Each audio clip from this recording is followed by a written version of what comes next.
The masses labor tirelessly, enslaved to coin and illusion. Yet, those who understand the subtle currents of power do not work for money. They command it, bend it, and make it serve their will.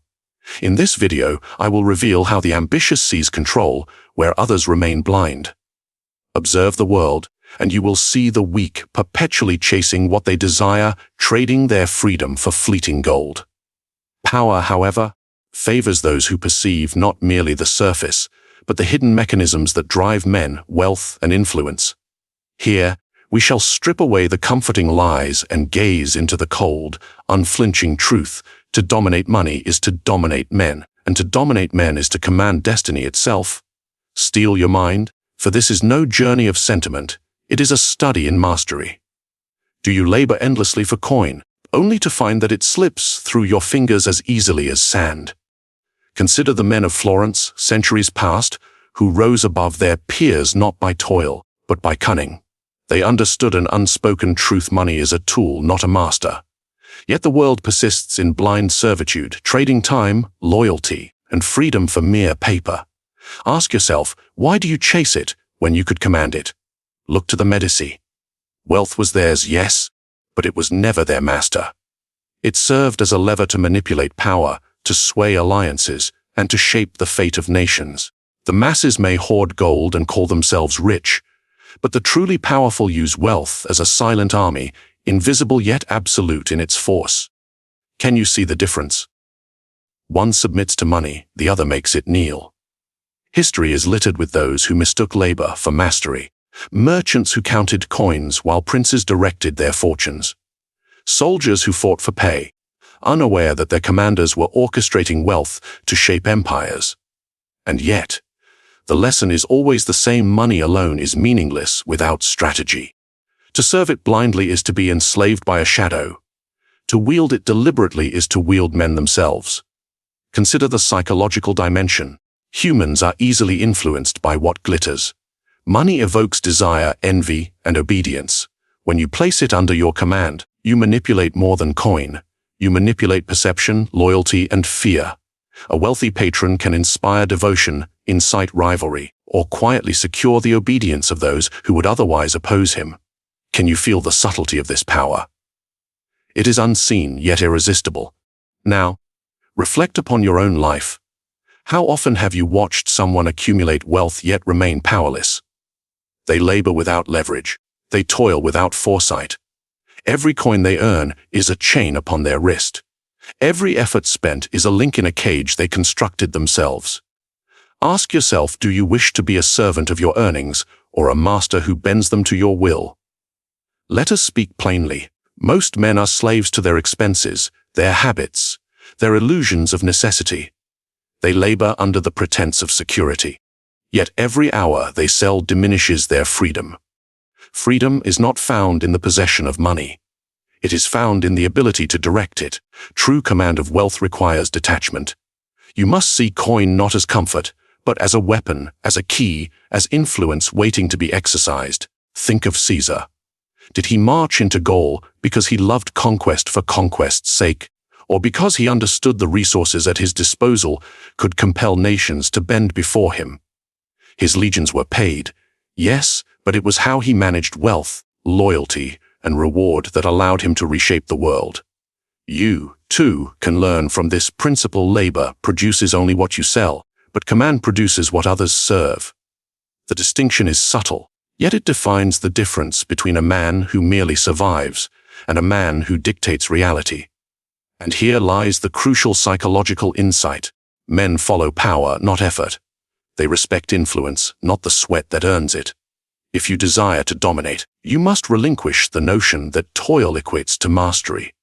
Command requires strategy, foresight, and a ruthless understanding of human desire. The masses toil, yet the few who understand the mechanisms of influence seize control without ever bending to the labor itself. So, how do you begin? Detach your mind from the obsession with mere accumulation. Observe, calculate, and manipulate the flow of resources around you. See wealth as an instrument, a lever that can move men, ideas, and opportunities. Ask, where can money serve me rather than I serve it? Which alliances can it build? Which obstacles can it remove? And, most importantly, how can it act invisibly, shaping outcomes without the laborer's chains? This is only the beginning. The path from servitude to command is treacherous, filled with illusions, envy, and missteps. Yet those who master this first truth, the tool over the master, stand at the threshold of true power. Can you see it? Can you feel the temptation to stop chasing, and instead to begin commanding? And when you do, when you finally grasp this principle, you will understand that every coin, every resource, every fleeting opportunity is not to be earned, but to be wielded. But mastery of the tool is only the first step, and the next insight will reveal the subtle art by which you turn leverage into dominion. Do you know the true power of leverage? Most men labor, believing effort alone will yield dominion. They toil, sweat, and strategize, yet they remain trapped beneath invisible chains. But history whispers a different truth. The clever manipulate circumstances, resources, and people so that their will is enacted without effort. Ask yourself, why expend yourself when the world can be moved with subtle pressure? Consider the Medici once more. Their power did not arise from brute labor or direct conquest. It arose from their ability to place the right men, the right money, and the right influence in precisely the right positions. One coin in the correct hand could command armies. One loan could topple a rival. One favor could secure loyalty for generations. Leverage is not force. It is invisible authority. It multiplies your power while leaving your own energy untouched. Do you see the elegance in this strategy? Even in warfare, leverage is paramount. Alexander did not merely fight, he maneuvered entire nations into compliance before a single sword was raised. He exploited existing rivalries, manipulated alliances, and converted enemies into pawns of his design. Observe the principle: when you position your resources wisely, they serve you beyond their face value. One general, one fleet, one strategic alliance, leveraged correctly, can achieve what thousands of laborers cannot, and yet most men remain blind, pushing themselves against resistance rather than bending resistance to their will. Psychologically, leverage is rooted in understanding desire and fear. Men are predictable. Their ambition, greed, and insecurities are tools waiting to be wielded. The wise operator places these tools deliberately, promise what they crave, threaten what they fear, and the outcome bends in your favor without a show of force. Have you noticed how some men rise effortlessly while others struggle endlessly? It is rarely talent.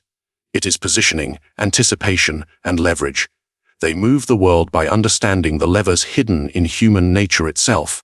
Let us examine commerce as a mirror. Consider the great merchant families of Venice. They did not toil endlessly in warehouses.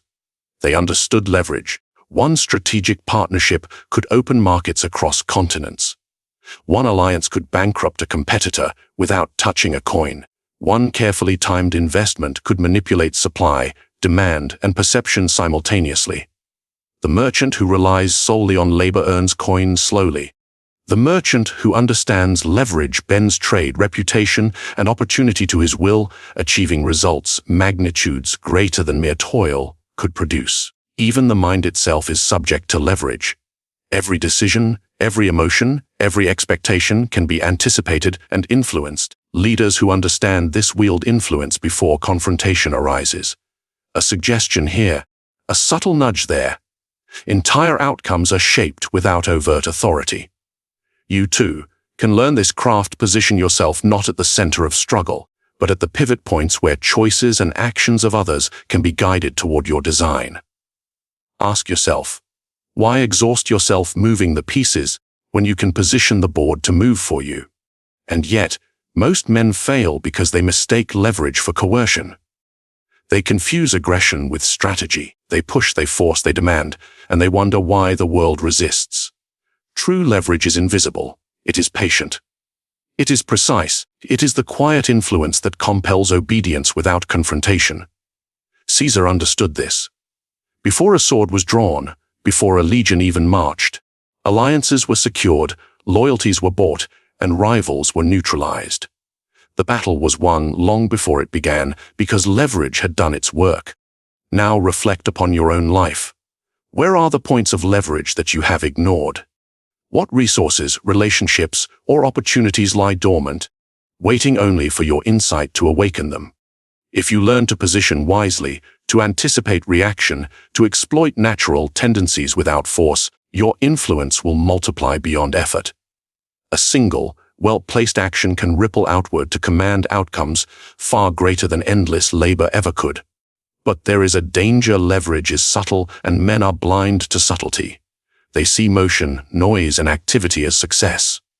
They mistake struggle for power. You must resist this temptation. Position, influence, and anticipation. These are the true engines of dominion. The moment you master them, you become the hidden force behind events, unseen but unstoppable. And now, having glimpsed the power of leverage, you stand at a threshold. One principle has revealed itself: positioning is the art of multiplying force. But there is a darker, more intimate truth that accompanies this power: the manipulation of desire and fear itself, the ultimate currency of obedience. Only those who understand this can move from leverage to absolute command. The next insight will expose how to exploit these human levers, bending wills as effortlessly as water flows through a channel. Can you see it? Can you feel the quiet thrill of unseen authority? The lesson ahead will transform influence into dominion. Do you realize the power of perception? Most men labor in the shadows, believing that wealth alone commands respect. They show their coin, flaunt their possessions, and hope admiration will follow. Yet history shows a sharper truth: influence is earned not by accumulation, but by the appearance of command. Men obey what they perceive as power, often more than power itself. Ask yourself, do others follow you because of what you truly possess, or because of how you appear to wield it? Consider the courts of Renaissance Italy. Princes and dukes were surrounded by advisors, merchants, and soldiers, all seeking favor. Some were wealthy, some brilliant, some ruthless. But only those who mastered perception dominated. A single gesture, a calculated entrance, the impression of decisiveness could bend entire councils to one will. Look at Lorenzo de' Medici. He was not always the richest, but none could doubt his influence. His wealth was a tool, but his perception, of control, of inevitability, was the true weapon. What does this teach you? That mastery of appearances is mastery of men. Psychologically, perception exploits human bias. Men see strength where they expect it, loyalty where they fear loss, and competence where they crave guidance. Your reputation can precede your actions and manipulate outcomes before you act. Consider a general on the battlefield who is rumored to be invincible. Troops may fight harder or flee sooner, based on perception alone. Money, skill, or even truth become secondary when appearances are arranged with precision. How much influence could you command if you understood this law? Now, reflect upon commerce and influence in our modern age. Powerful financiers rarely flaunt brute wealth. They project stability, intelligence, and inevitability. One carefully leaked report, one strategic alliance, or one public display can shape markets, sway competitors, and compel obedience without open confrontation. Observe Warren Buffett. He commands not only wealth, but perception. Investors follow him not solely for his decisions, but because he embodies prudence, foresight, and authority. They perceive mastery and thus obey. But perception is not merely public, it is personal. In negotiation, in leadership, in relationships, the man who understands this wields leverage invisible to his opponents. A subtle display of confidence, a calculated absence, a measured tone. These craft the reality others believe. You can see it in Caesar, again, whose calm, deliberate movements on the Rubicon projected inevitability. His troops followed because they perceived destiny aligned with him, not because the outcome was certain.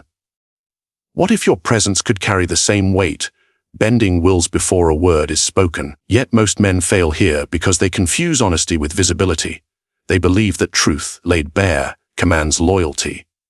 In reality, perception shapes behavior far more than fact. Men act on what they see, what they feel, and what they fear is true. Control the lens through which others perceive you, and you control their actions. One carefully placed rumor, one decisive act, one subtle display, Suddenly, obedience is natural, almost automatic. They act as if compelled, though you have moved no hand but your own. Let us examine manipulation through history. Elizabeth I ruled England not merely by armies or treasury, but by the aura of inevitability she cultivated. Her court was a stage, every word, every glance, every choice designed to convey wisdom, power, and unassailable authority. Ambassadors, nobles, and foreign kings all perceived dominion before it was enacted. She understood that perception is a currency more valuable than gold and more enduring than steel. Do you see the implication for your life? The careful arrangement of appearances can command more than direct confrontation ever could. Now, turn inward.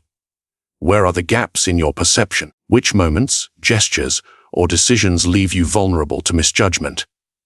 The masses stumble because they reveal too much, conceal too little, and fail to anticipate how they are interpreted. You must do the opposite. Craft your image deliberately. Become the figure whose influence precedes action, whose presence shapes outcomes, whose appearance is a weapon in itself.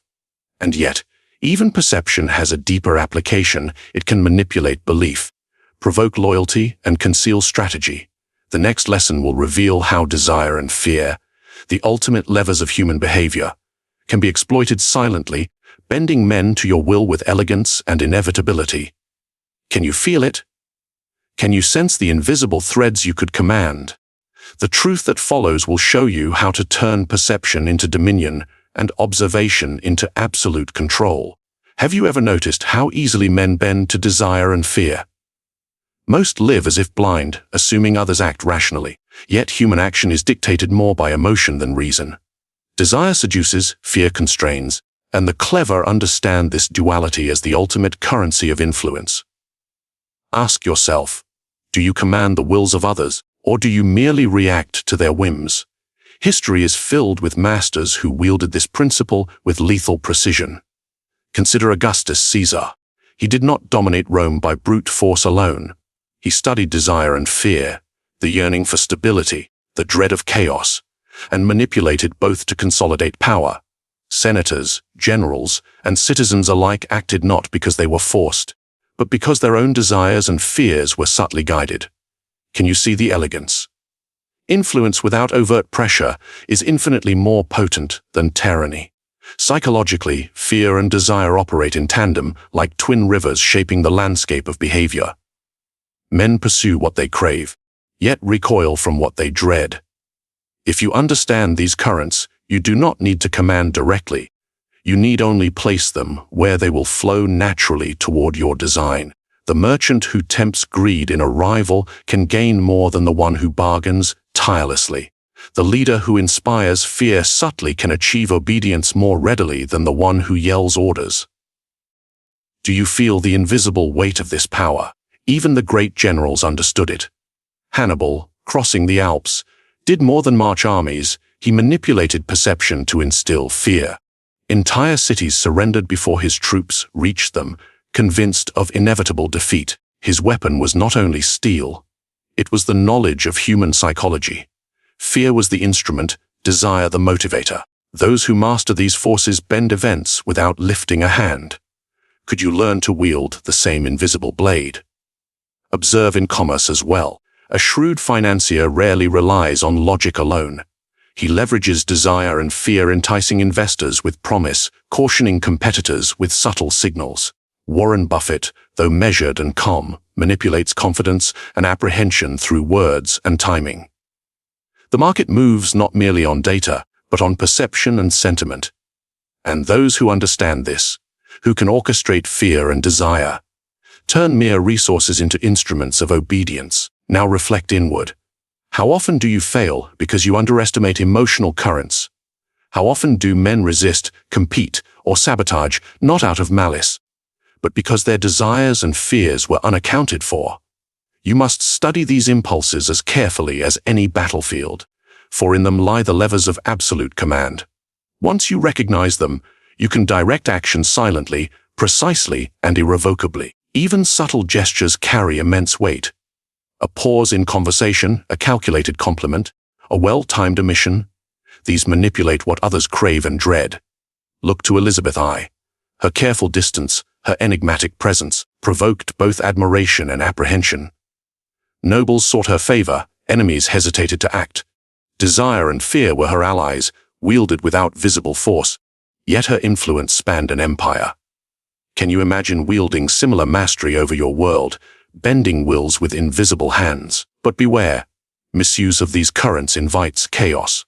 Too much fear, and men rebel; too much desire, and they become reckless. The master calculates, balances, and adjusts. He observes the subtle tremors in human nature, exploiting them without excess. A single misjudgment can unravel influence entirely. Ask yourself, are you precise enough to use fear and desire without falling prey to their pull yourself?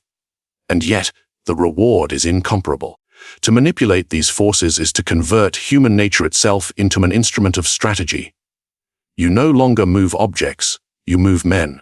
You no longer react to events, you shape them. And the subtle thrill of unseen power is intoxicating, the knowledge that actions follow your design, not their own, that the currents of ambition and dread flow where you direct. Now, having glimpsed the mechanics of desire and fear, you stand at a threshold few recognize. One principle has been revealed: the emotional levers of human action are the ultimate instruments of control. But mastery is never complete. To ascend from influence to absolute command, one must weave these levers into a strategy so seamless that obedience appears natural, inevitable, and irresistible.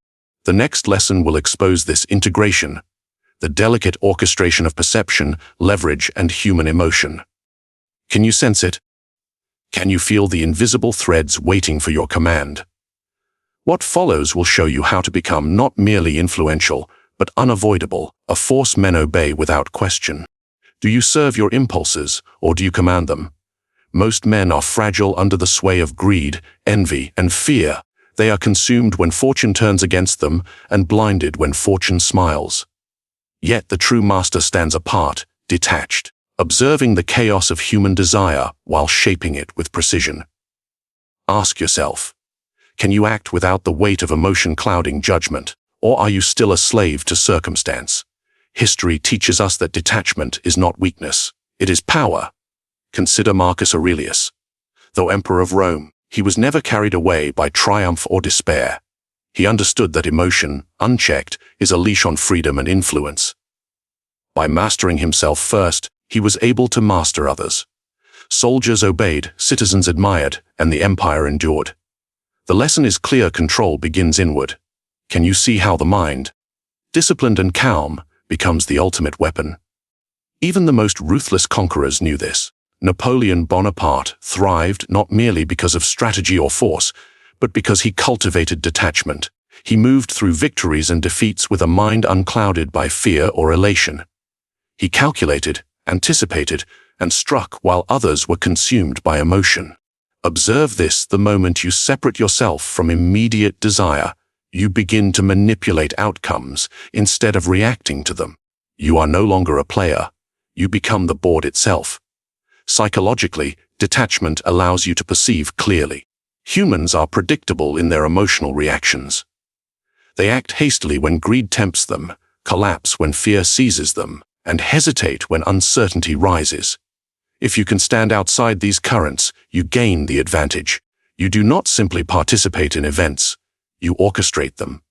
You watch the chaos unfold and guide it without being swept away. Can you imagine the freedom in that perspective? Consider commerce and negotiation. The man who clings to attachment, the contract, the profit, the prestige becomes vulnerable. He reacts, he panics, he overreaches. The detached strategist, by contrast, can let opportunities pass, test loyalty, and apply pressure subtly. One carefully measured retreat or delay often achieves more than relentless pursuit.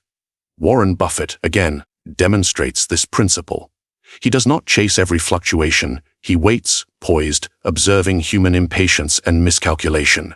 The results are multiplied while effort is minimal. Could you learn to emulate this restraint, converting calm observation into quiet domination? Even in relationships and alliances, detachment is decisive. Those who cling too tightly invite resentment, manipulation, and betrayal. Those who remain unshaken, deliberate, and calm command loyalty without coercion. Queen Elizabeth I maintained her authority not only through perception and leverage, but by remaining emotionally unyielding. Ambassadors, nobles, and rivals constantly misjudged her intentions. Desire and fear were managed, yet she herself remained unexposed, untethered. Could you achieve similar mastery over influence by first mastering the self? Now, reflect inwardly. How often are your decisions driven by attachment? How often do envy, desire, or fear dictate the movement of your hands, tongue, or mind? The moment you recognize the manipulation of your own impulses, you gain freedom to manipulate the world. Detachment is the fulcrum upon which strategy pivots. With it, you anticipate betrayal before it arrives, exploit opportunity before it appears, and bend men to your will without confrontation. Yet detachment is not inaction. It is a strategic calm, a poised calculation. It is the difference between charging blindly and striking decisively. A detached mind sees patterns, reads intentions, and calculates consequences. It transforms fear into opportunity, desire into leverage, and chaos into a weapon.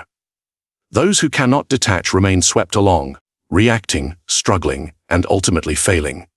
Can you see the subtle cruelty of this truth?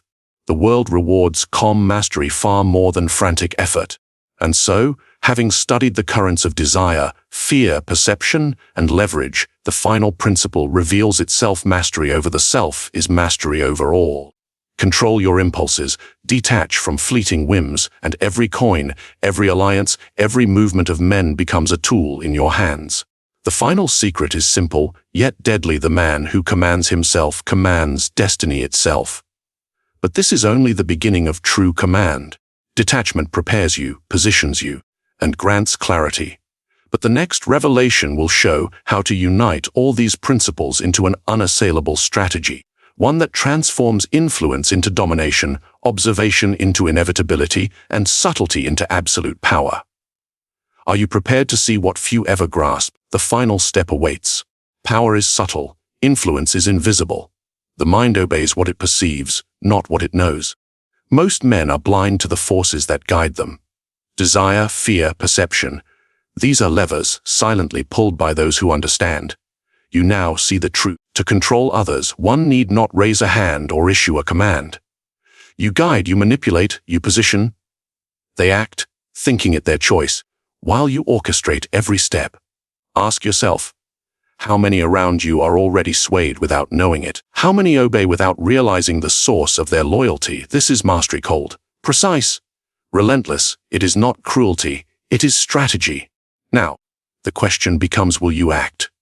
Will you step into the shadows where true influence waits? Comment below with your thoughts. Share your insight, your revelations, your plans. Subscribe to sharpen your understanding of Machiavellian power. Share this knowledge. Let others glimpse the unseen currents of control. Control begins in the mind. Command begins with action. Will you take the first step?